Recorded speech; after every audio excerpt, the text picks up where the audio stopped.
तो देखो आगे सर ये नॉर्मल फॉर्मूला नहीं है शायद नॉर्मल फॉर्म वाला हाँ शायद निकल हम भी देख रहे थे था और पढ़ दो तीन क्वेश्चन आगे जानकारी के लिए टेस्ट भी देंगे तो इसमें तो है ही क्या x का alpha y sin alpha equal to p normal form में कन्वर्ट करो p की वैल्यू निकालो ठीक है देख रहे था नहीं है तो इसमें है ही क्या आज पढ़ाने वाले थे फिर अचानक याद आया कि तो प्रतीक बोल रहे है कि नहीं है देखे तो नहीं था हम भी किताब पर खोल रहे थे नहीं था देखो आगे to find the equation of a straight line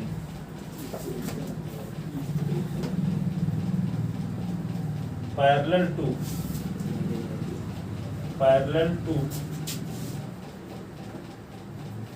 a line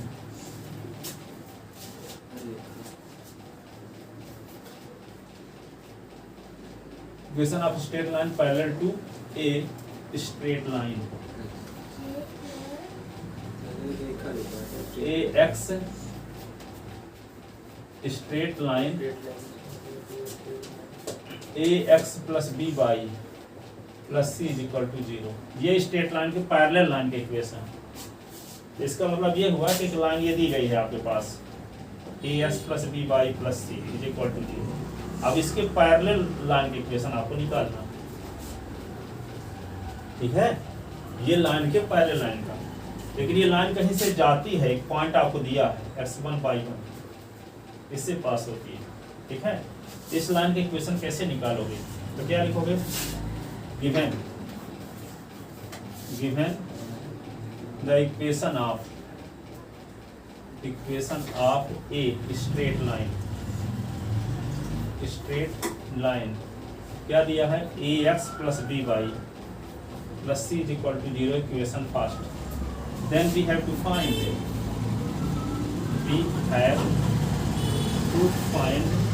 the equation of a line parallel to a line passes through ऐसा ही बोले थे सर होगा दोनों एक साथ बाद में लिख देंगे parallel a line passes through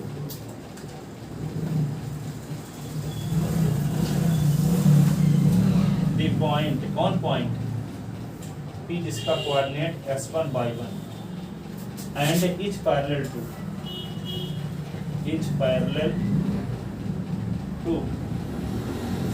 the line first parallel to the line first उस लाइन की इक्वेशन निकालना है जो P से पास होती है और लाइन फर्स्ट के पैरेलल ये फर्स्ट लाइन ठीक है तो क्या करोगे from equation first line first की स्लोप निकाल लो फ्रॉम इक्वेशन फर्स्ट तो क्या होगा b y is equal to slope निकालने के लिए क्या करते हैं वाई की वैल्यू एस के फॉर्म में निकालते हैं हाँ एम एक्स प्लस सी के रूप में लिखते हैं तो b y is equal to क्या होगा minus a x minus c y is equal to minus a upon b x minus c upon b ठीक है compare equation second with compare equation second with y is equal to mx plus c तो m is equal to minus a upon b ये आ गया line first की slope आ गई ठीक है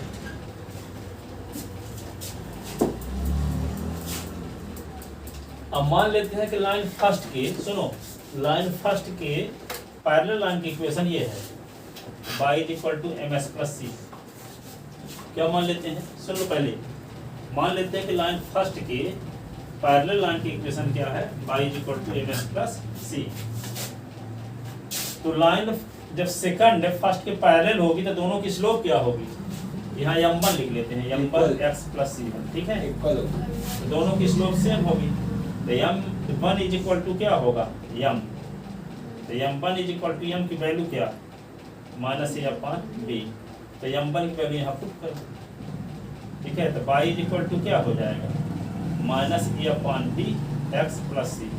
ठीक है, इसके नीचे 1 लिख लो, एलसीएम लो, बी आएगा तो माइनस ए एक्स प्लस क्या बी सी, और यहाँ पे बाई इज इक्वल टू, तो यहाँ पे क्या आएगा बी बाई, इसी को क्या लिख सकते हैं b by is equal to minus a x plus b c, और ए एक्स को इधर ले आओ तो ए एक्स प्लस में हो गया plus b by is minus b c is equal to 0, तो a x plus b by minus b c को प्लस लैम्डा लिख दिए या के लिख देते हैं, तो a x plus b by plus lambda is equal to 0 होगा।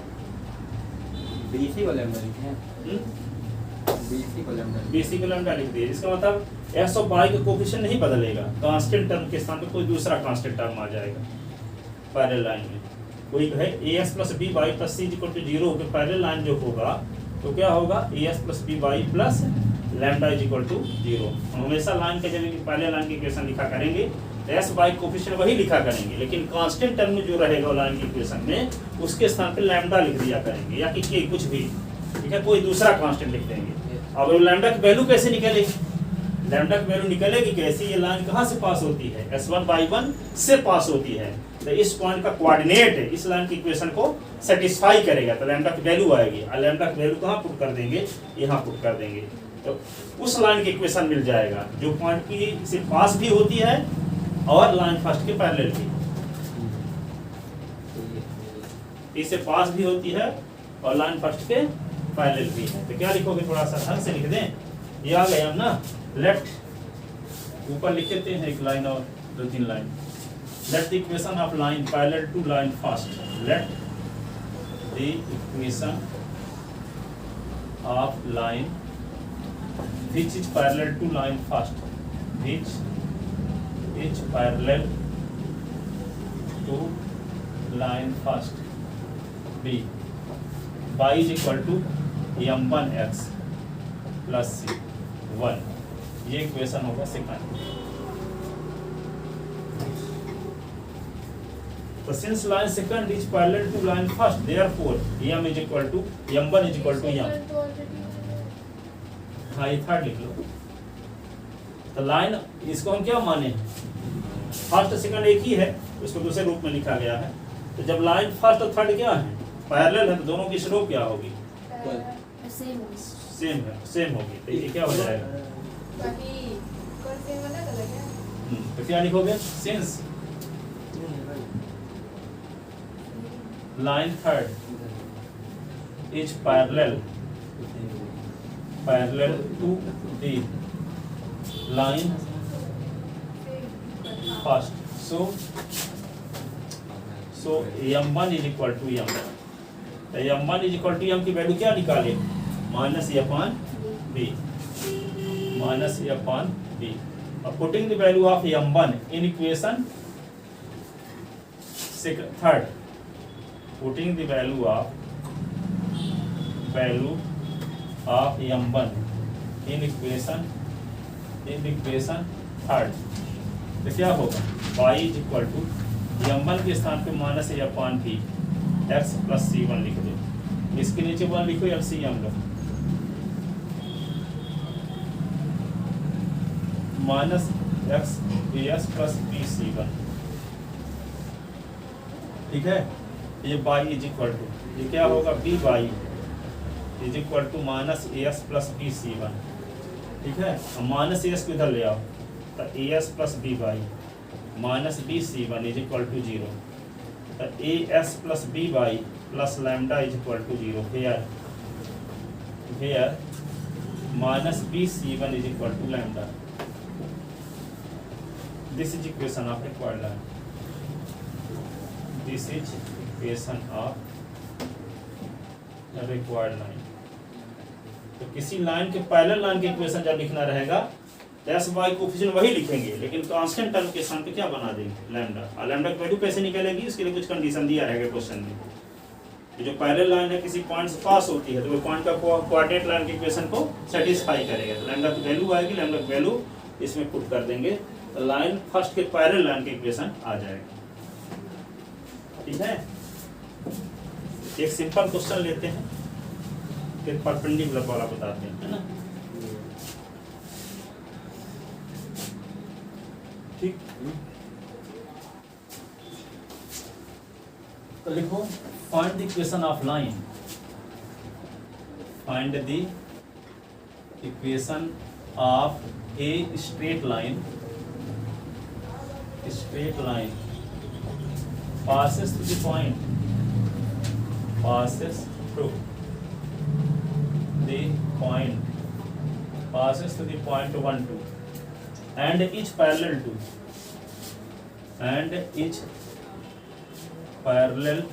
to the line 2s plus 3y plus 7 is equal to 0.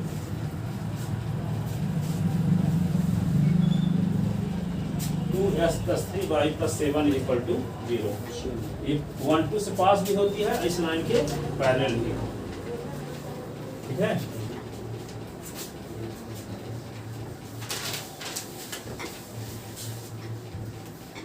अब देखो given the equation of a straight line क्या है 2s plus 3y plus 7 is equal to 0, equation first, ठीक है ना। Let equation of any line parallel to line first b 2s plus 3y plus lambda is equal to 0. Let the equation of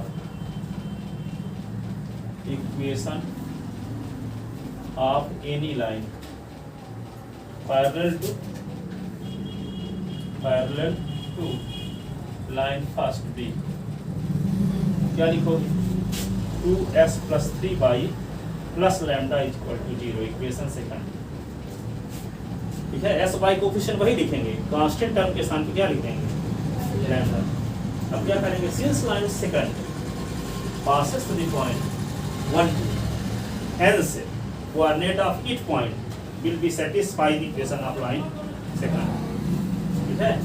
इसका diagram ऐसे बनेगा, ये है 2s plus 3y plus 7 is equal to 0, ये point P है जिसका coordinate है 1 2 से पास होती है। ये लाइन कौन सी है 2s plus 3y plus lambda is equal to 0 हम माने हैं। अब लैम्डा की वैल्यू निकालने के लिए क्या लिखेंगे कि लाइन जो है वो इस पॉइंट से पास होती है, इसलिए ये पॉइंट इसमें कंटेन होगा। यदि कोई पॉइंट किसी लाइन में कंटेन है तो उस पॉइंट का कोऑर्डिनेट लाइन की इक्वेशन को सेटिस्फाई करेगा। क्या करेगा सेटिस्फाई करेगा। तो क्या लिखोगे since line second passes to the point कौन पॉइंट P जिसका कोऑर्डिनेट क्या है 1 2, hence coordinate of each point will be satisfy the equation of line second, that is S के स्थान पे एक पॉइंट पुट करो 1 और y के स्थान पे 2, तो 2 into 1 और 3 into 2 plus lambda is equal to 0, तो 2 1 जा 2 और 3 2 जा 6 plus lambda is equal to 0, तो 8 plus lambda is equal to 0 implies lambda is equal to -8. Now putting the value of lambda in equation second, putting the value of lambda in equation second, putting the value of lambda in equation second,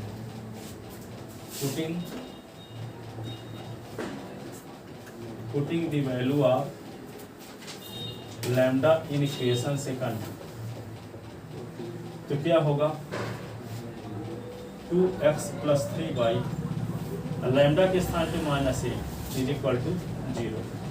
this is equation of required line, this is equation of required line.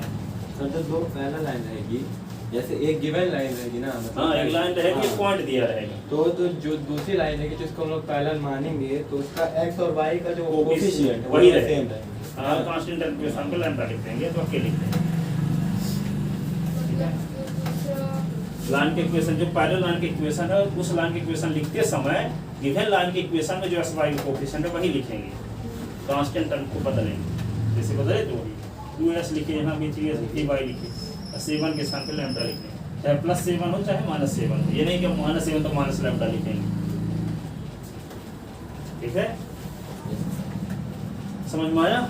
अब किसी line पर perpendicular line की equation कैसे निकालेंगे जो किसी particular point से pass होती है। जैसे यहाँ पे इस लाइन पर परपेंडिकुलर लाइन, इसका इक्वेशन कैसे निकालेंगे, अब पास होती है पी से ये भी। ठीक है, तो उसमें एस वाई के कोएफिशिएंट में बदलाव कैसे होगा ये देखते हैं प्रूव करने के बाद। लिख लेते ना,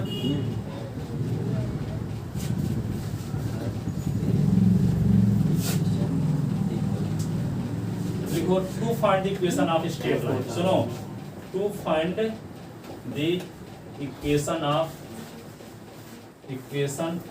straight line, to find the equation of a straight line perpendicular to line, perpendicular to the line कौन, ax plus by plus c is equal to 0। ठीक है, जैसे मान लो एक लाइन है ax plus b by plus c is equal to 0, इस line पर perpendicular line की इक्वेशन आपको निकालना। ठीक है,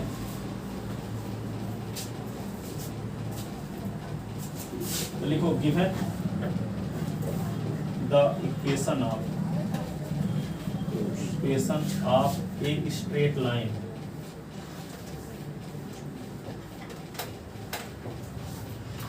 given the equation of a straight line. School में फार्मूला प्रूव करते हैं तो फार्मूला बता भर देते हैं, प्रूव करते हैं। इसका मतलब वो पढ़ाने वाले टीचर लंबे समय से पढ़ाते रहे होंगे, नहीं तो नए आते हैं तो सब नहीं फार्मूला होता याद कर लेना।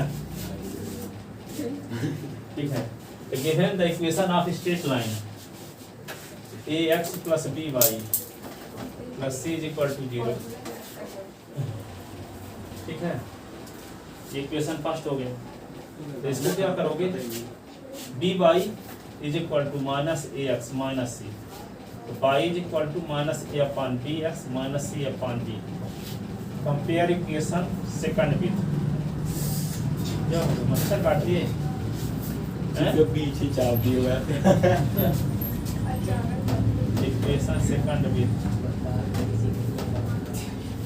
y is equal to ms plus c b गेट। चलो फास्ट कार्ड पर से रखेंगे जब आप लोग आओगे। सर हमारे टिकट जूता सूता पहन के आओगे सर, इसका खून मीठा ये मैं काटेंगे तो उन्हीं को साइड इफेक्ट पड़ेगा, मच्छरों को ही इसीलिए काटते हैं ना, उसे सीधी करती है इसीलिए। m is equal to क्या होगा, माइनस या पान। Let the equation of line which is perpendicular to line first be, let the equation of line, let the equation of any line which is perpendicular to the line first be। क्या मान लेते हैं हम, y is equal to m1 s plus c1 मान लेते हैं। मान लेते हैं कि लाइन वहाँ पैरेलल माने थे, यहाँ परपेंडिकुलर को भी यही मानते हैं। ठीक है, इसका नाम इक्वेशन क्या रख देंगे, थर्ड। अब वहाँ क्या माने थे कि थर्ड क्या है, फर्स्ट के पैरेलल है, स्लोप सेम लिखे थे। यहाँ क्या बोले हैं कि लाइन थर्ड है, फर्स्ट पर परपेंडिकुलर है, तो दोनों की स्लोप को मल्टीप्लाई -1 लिखेंगे।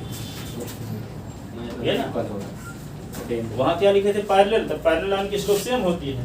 और यहाँ क्या लिखे हैं कि लाइन थर्ड परपेंडिकुलर है फर्स्ट पर, तो दोनों की स्लोप का मल्टीप्लाई क्या होगा, तो इसका स्लोप क्या है, ये है माइनस ए अपॉन बी, यानी m into m1 is equal to -1। तो क्या लिखोगे, since since line third, since line third is perpendicular to the line first, क्या लिखोगे? since ऐसे लिख सकते हैं, since line third, ये परपेंडिकुलर का साइन बना दो, line first perpendicular to line, ये परपेंडिकुलर का साइन है। सो दोनों की स्लोप, तो थर्ड की स्लोप क्या है? m1 और फर्स्ट का स्लोप क्या है? m is equal to -1। ठीक है, तो m1 इंटू ए, m की वैल्यू भी निकाल चुके हो आप, -a/b इज इक्वल टू -1। ठीक है, तो यहाँ पे क्या लिख सकते हैं? दोनों साइड में माइनस को मल्टीप्लाई कर दो, a/b m1 is equal to क्या होगा? 1। माइनस को मल्टीप्लाई कर दे दोनों साइड, ठीक है। तो यहाँ पे m1 इज इक्वल टू क्या होगा? 1/a/b, तो b ऊपर चला जाएगा, तो b/a। तो m1 की वैल्यू क्या आ गई? b/a। m1 की वैल्यू कहाँ रखोगे? Third. Putting the value of m1 in equation third, putting the value of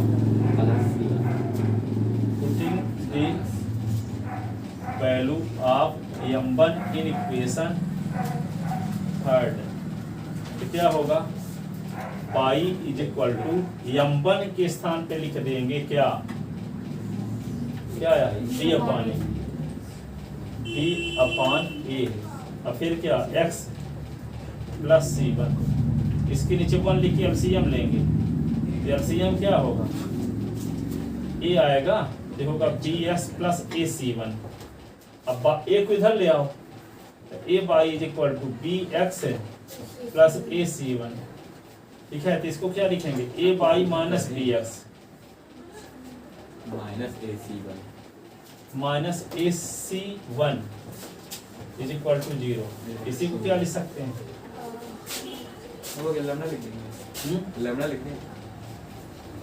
minus bx plus a/y minus ac1 is equal to 0। s वाला पहले लिखते हैं जनरली ना लाइन इक्वेशन में, ठीक है। तो सर वो इसको बाद में तो लिख दे, तो एक इसके a/y की पहले कौन साइन है? a/y की पहले कौन साइन है? प्लस है ना, लिखा गया है ना सर। अगर इसको पहले लिख दिए, तीनों को माइनस को मल्टीप्लाई कर देंगे। हाँ, तीनों माइनस को मल्टीप्लाई कर देंगे, पहले वाले से पॉजिटिव बनाने की कोशिश करते हैं। तो क्या होगा? bx minus a/y plus ac1 is equal to 0। तो क्या होगा? bx minus a/y plus lambda is equal to 0। तो वहां तक कोफिशिएंट क्या हुआ था? नहीं चेंज हुआ था, यहाँ कोफिशिएंट चेंज हो रहा है। देखो ये देखो, अब इसमें क्या आपको शिक्षा मिली? जैसे मान लो इस लाइन से ये लाइन जब लिखा गया था, आप क्या समझे इसके माध्यम? bs minus a/y plus lambda is equal to 0।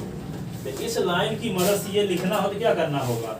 इसमें क्या है कि y का जो कोफिशिएंट है वो x के साथ आ गया, s का कोफिशिएंट y के साथ चला गया, और साइन भी चेंज हो गया एक का, ठीक है। और कांस्टेंट टर्म के स्थान पे लैम्डा रखा गया। उसमें क्या था? s y कोफिशिएंट सेम रहता था पैरेलल वाले में, लेकिन परपेंडिकुलर वाले में s का कोफिशिएंट y में जाएगा, और y का कोफिशिएंट x में जाएगा, और उनमें से किसी एक का साइन भी चेंज करना, किसी एक का जो मन हो उसका एक्सचेंज कर दो। जैसे मान लो s का कोफिशिएंट क्या है? a, तो a चला जाएगा इसके साथ, तो a/y होगा। अब y कोफिशिएंट b ना है, तो b आ गया इसके साथ, तो b x a/y प्लस, तो यहाँ माइनस भी इधर लगा है ना। इसका मतलब क्या है? दो में से किसी एक का साइन चेंज करना है।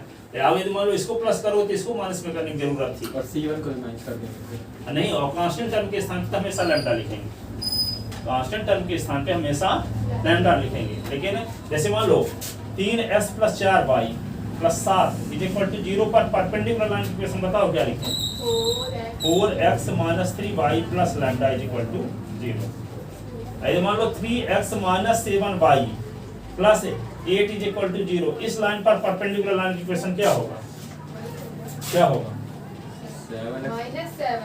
तो -7x और फिर -3y, तो माइनस वाले का साइन चेंज कर देते हैं हम, तो 7x है और plus 3y plus lambda equal to 0।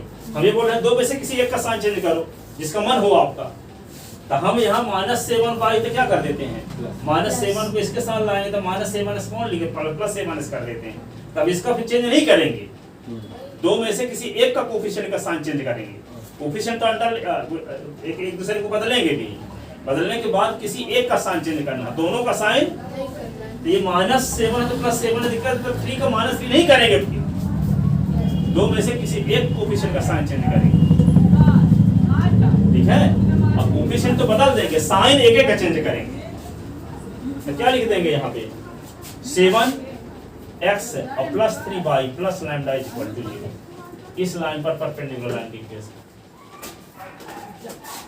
ठीक है। समझ में आया? अब चलो देखो question.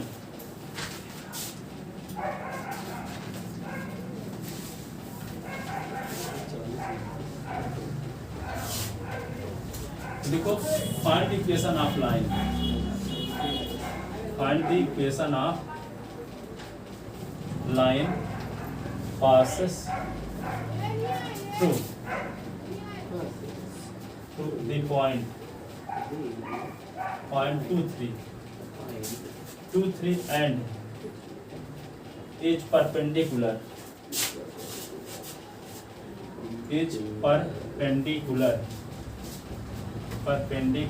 to the line 4s plus 3y plus 9 is equal to 0, ठीक है ना। तो उस लाइन का इक्वेशन निकालना है जो 2, 3 से तो पास होती है, इस लाइन पर परपेंडिकुलर भी है। इसका मतलब इसका डायग्राम ऐसे बनेगा, ये 4s और +3y plus 9 is equal to 0 है। इस लाइन पर परपेंडिकुलर लाइन, लेकिन पास कहाँ से होती है, 2, 3 से। वहाँ से पास होती है 2, 3 से, ठीक है। तो इस लाइन पर परपेंडिकुलर भी है, पास होती है 2, 3 से। इस लाइन की इक्वेशन आपको निकालना। लिखो given the equation of a straight line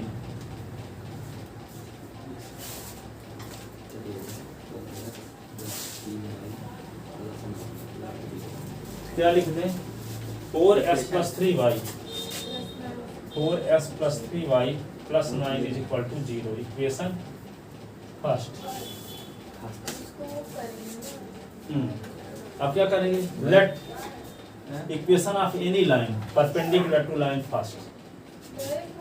हाँ तो वही तो फार्मूला प्रूव किए थे ना, क्वेश्चन में तो सिंपल है, वही लिखेंगे डायरेक्ट वाला। Let equation of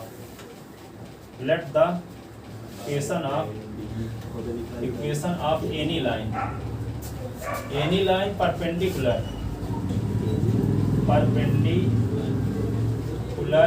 to the line first b. बताओ क्या होगा, इस लाइन पर परपेंडिकुलर लाइन की इक्वेशन बताओ। देख के बताओ इसको। अच्छा 3x minus 4 हाँ 3x minus 4y plus lambda is equal to 0, ठीक है। इसका साइन चेंज कर दिए, हम ऐसे भी लिख सकते हैं -3s plus 4y। तो पहले पद में माइनस अच्छा लगता नहीं है,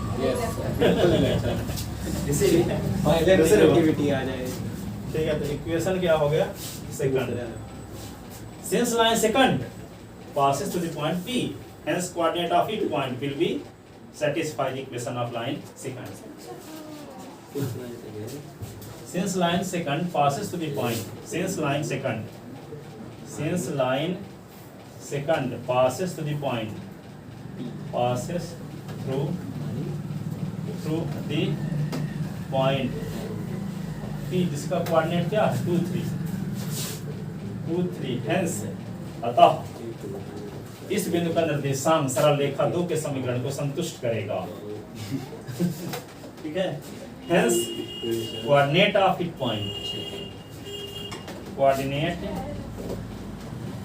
each point will be satisfy the equation of line second तो सेटिस्फाई कराओ, जहाँ s है वहाँ लिख दो 2 और जहाँ y है वहाँ लिख दो 3। तो 3 into 2 4 into 3 plus lambda is equal to 0। तो 6 4 3 या 12 plus lambda is equal to 0। 6 minus 12 क्या होगा? -6 plus lambda is equal to 0। तो lambda is equal to 6। Putting the value of lambda in equation second, putting the value of lambda in equation second, putting the value of lambda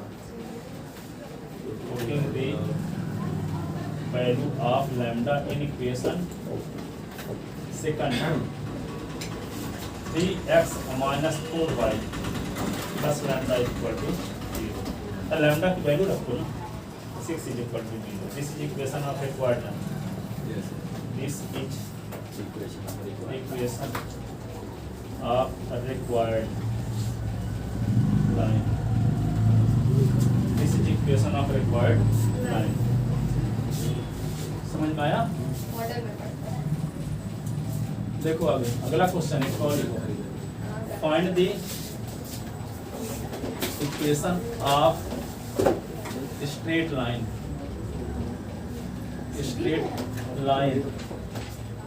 find the equation of straight line passes through the origin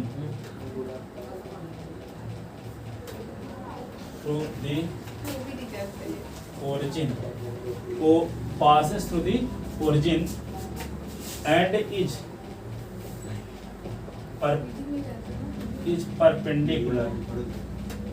perpendicular to the line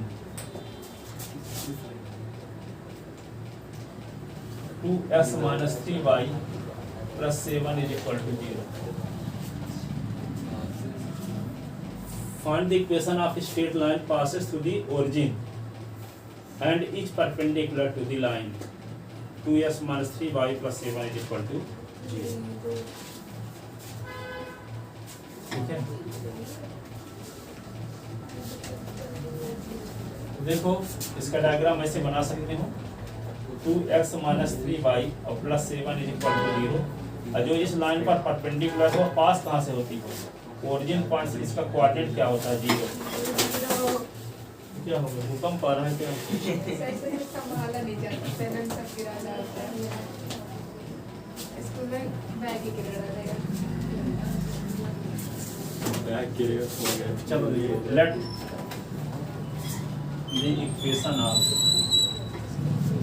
equation of straight line, let the equation of straight line be क्या? 2x minus 3y plus 7 is equal to 0। equation first, let the equation of straight line be क्या? let the equation आप क्या लिखते हैं? given equation of the equation of straight line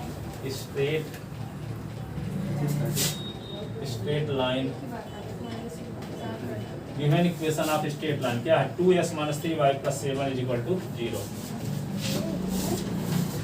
ठीक है, then we have to find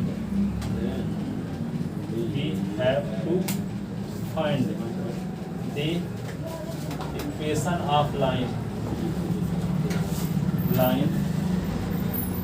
passes through origin और जिसका coordinate 0 0 and is perpendicular to the line first is perpendicular to line first। अब लिखेंगे let the equation of any line perpendicular to line first be, let the equation of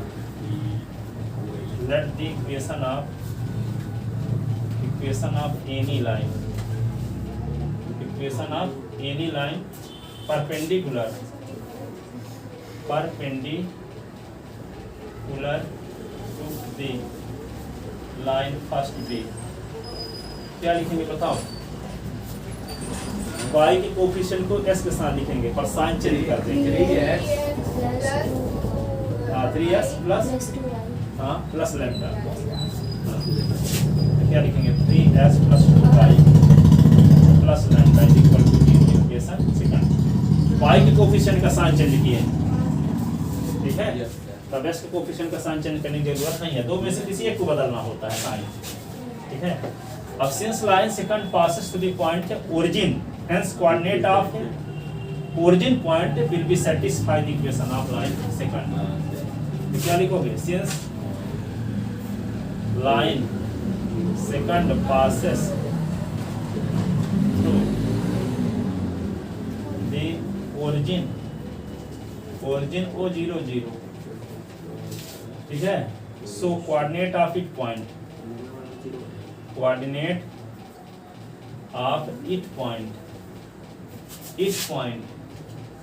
will be satisfy the equation of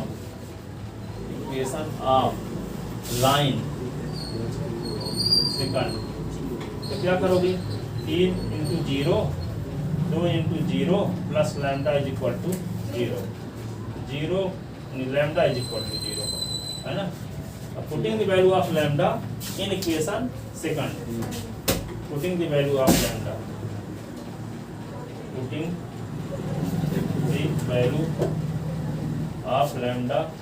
in equation second, तो क्या होगा?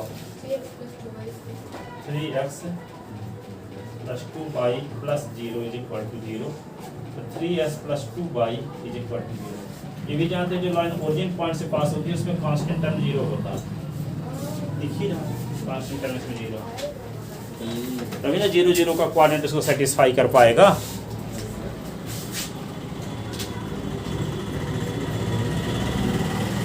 लिख ले। हो गया sir. 5 minute time बचा है। हो गया। किसी बुक के बारे में? हाँ सर, वो वाली मेरे को मिल ही नहीं रही जो आप बोल रहे थे। लक्ष्य, हाँ लक्ष्य। फ्लिपकार्ट में करो ना, ना है तो बताना। हिंदी में आ रही है। क्या है लक्ष्य?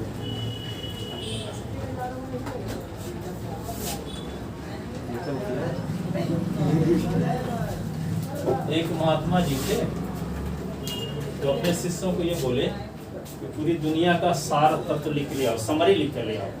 क्या लिख ले आओ? समरी। तो एक बुक में लिख के ले आए। तो वो बोले कि बहुत आजकल लोगों के पास फुर्सत नहीं है, और छोटा करके ले आओ, कौन पढ़ेगा ये, ठीक है? तो वो बोले कि तो फिर वो एक लेसन में लिख के ले आए। तो बोले कि नहीं अभी और छोटा करके ले आओ, 2 पेज में लिख के ले आए। कई बार और छोटा करके ले आओ, वो तब तक बोलते रहे कि और छोटा करके ले आओ जब तक एक लाइन नहीं हो गया। अब एक लाइन क्या थी जानते हो? एक लाइन क्या थी जिंदगी के साथ का? जिंदगी में कोई भी चीज मुफ्त में नहीं मिलती, हर एक चीज की कीमत चुकानी पड़ती है। रिजल्ट आपको वैसा नहीं आएगा जैसा आप सोचते हो, वक्त वैसा है जिसकी आप प्राइस पे कर रहे हो। मार्केट में जाओगे तो 100 रुपए वाली चीज 10 रुपए में नहीं मिलेगी, 1000 वाली 100 में नहीं मिलेगी, ठीक है? यदि 1000 वाली आपको चाहिए तो क्या करना पड़ेगा? 1000 की प्राइस पे करना पड़ेगा, ठीक है? यदि आपको 99% रिजल्ट लाना है तो 99% की कीमत चुकाना पड़ेगी। अधिकांश लोग हर एक स्टूडेंट 99% लाना चाहते हैं, 100% लाना चाहते हैं, लेकिन उसकी प्राइस पे करने के लिए तैयार नहीं, ठीक है? अब प्राइस पे करने के लिए क्या है? 2 काम होते हैं, एक जरूरी काम होता है, एक महत्वपूर्ण काम होता है। जरूरी काम और महत्वपूर्ण काम में अंतर क्या है? महत्वपूर्ण काम वे है जो आपकी लक्ष्य की डायरेक्शन में किया गया काम, जो महत्वपूर्ण काम कहलाता है। फॉर एग्जाम्पल जैसे आपको 5 विषय पढ़ना रोज, physics, chemistry, math, Hindi, English रोज पढ़ना, ये क्या है? ये महत्वपूर्ण काम। एक डायरी बनाओ, उसमें लिखो कि किस टाइम में आप मैथ पढ़ने वाले हो, किस टाइम में फिजिक्स पढ़ने वाले हो, किस टाइम में केमिस्ट्री पढ़ने वाले हो, किस टाइम में हिंदी पढ़ने वाले हो, किस टाइम में इंग्लिश पढ़ने वाले हो। अब इसको लिख लो A1, A2, A3, A4, A5 लिख लो। इनको इसमें पहले टिक करो, काम करके खत्म। फिर क्या है? कपड़ा साफ करना है, मान लो मोबाइल चलाना है, ये भी काम आ गए, ठीक है? ठीक है। अब ये काम पूरा नहीं हुआ है तो ये बी काम ना करो कभी भी। सब्जी लेने जाना है, ये सी काम हो गया, ठीक है, और ये काम है। जब तक आपका ए वाले काम कंप्लीट ना हो जाए कोई दूसरा काम ना करें। खाना खाना, नहाना, ब्रश करना, ये सब बी सी डी में आएंगे, ठीक है, पर ये सबसे पहले होना जरूरी है। हाँ, ये पढ़ाई वाले 5 सब्जेक्ट का, ठीक है। ये काम रोज आप करते हो, ठीक है, किसी दिन गैप ना हो। इसके लिए करोगे कब? एक्सरे रिपोर्ट बना लो अपनी। आज क्या है? 4 तारीख, 5, 6, 7, 8 कब तक की बना लो। आज कब कितने महीने का? 30 दिन का है ना, नवंबर, ठीक है।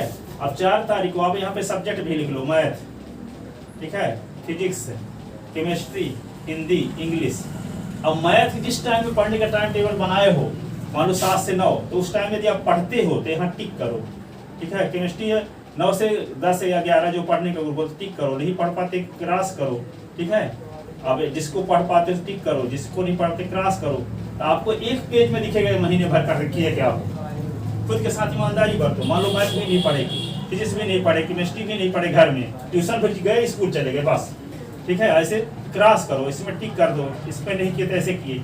अब पूरे दिन ऐसे करते जाओगे। अब आज तक जब परीक्षा के पहले तक का सब टाइम टेबल बना लो और रोज हर हाल में इसको लिखना ही लिखना। आपका मन कहेगा नहीं, क्योंकि आप तक किए नहीं हो।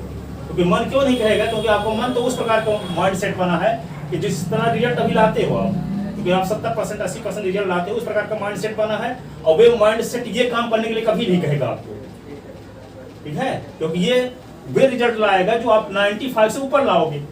तो वे काम तो अब हैबिट जो बनी रहती है वही करने का मन करता है। जो हैबिट बनी है, कहोगे कि मेरा मन पढ़ने का टाइम टेबल बनाते हैं तो टेंशन रहता है, तो हम नहीं बनाएंगे, ठीक है। टेंशन मतलब किसका? वो मन भागता ही है। जैसे मान लो कहीं पे पानी अड़ाओगे तो कहाँ भी जाएगा? जहाँ नीचे की ओर होगा कि नहीं, नीचे की ओर, ढलान की ओर जाएगा, ठीक है। तो यदि आप कुछ नहीं करोगे तो आप नीचे की ओर जाओगे, अनावश्यक काम करोगे जो आप करने की जरूरत नहीं है, करने की जरूरत नहीं है, पर करोगे उसी को, ये सब बच जाना चाहिए, ठीक है। तो क्या है कि जब ऊपर जाने के लिए क्या करना पड़ेगा? पाइप लगाना पड़ेगा पानी ऊपर ले जाने के लिए, तो सिस्टम फॉलो करना पड़ेगा ऊपर जाने के लिए आपको। और नीचे जाने के लिए कुछ नहीं करना पड़ेगा, जैसे आपको मन कहे वही करते रहो। मोदी जी एक बार बोले थे, जैसे मान लो आप ये करना चाहते हो, A1 A2 A3 सब काम लिखे हो, ये करने का तो चाहते हो आप, और एक क्या है डायरी और बनाओ, तो उसमें उसी डायरी में लिखो टाइम बनाए हुए 7 से 9 हम पढ़ेंगे, क्या मैथ पढ़ेंगे। अब 7 से 9 आपको मन कुछ और करेगा करने, जो करते हो 7 से 9 वे भी लिखो। फिर 9 से 11 पढ़ने को बनाए हो, मान लो केमिस्ट्री फिजिक्स है, तो 9 से 11 फिजिक्स नहीं पढ़ते तो आपको मन कुछ अवश्य करवाएगा, उस टाइम में सो गए मान लो, तो सो गए, जहाँ भी लिखो जो करते हो 24 घंटे में, जो एक करना चाहते हो, जो आप करते हो। देखो 24 घंटे का हिसाब लगा हुआ, 80% कोई काम करोगे जो आप करना नहीं चाहते, 80% वे काम करोगे जो आप करना नहीं चाहते। और आज से 30 साल पहले मोदी जी काम करना शुरू किया, आज देखो 30 साल की एज में पूरी दुनिया में फेमस। आप भी 30 साल में फेमस हो जाओगे, बस आपको यही करना शुरू कर दो आज से। एक जो आप करना चाहते हो, एक जो आपको मन कहता है, दोनों लिखना है। दोनों लिखोगे 3-4 दिन ना, तो अपने आप सुधार हो जाएगा आपके अंदर। हम करना क्या चाहते, करते क्या। दिक्कत कहाँ होती जानते हो? ये लिखना शुरू नहीं करते, अपने आप को बचाने की कोशिश करते। हम बचे रहे अपनी दृष्टि में, अपने आप को बचाने की कोशिश आप करोगे तो नहीं जाओगे आगे।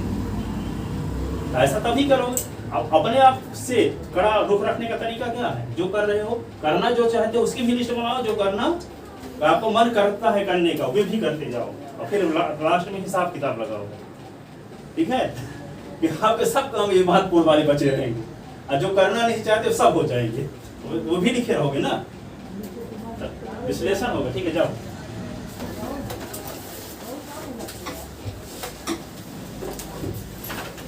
पता चल हिंदी खोल ही नहीं पाते, मोबाइल में घंटों चला जाता है।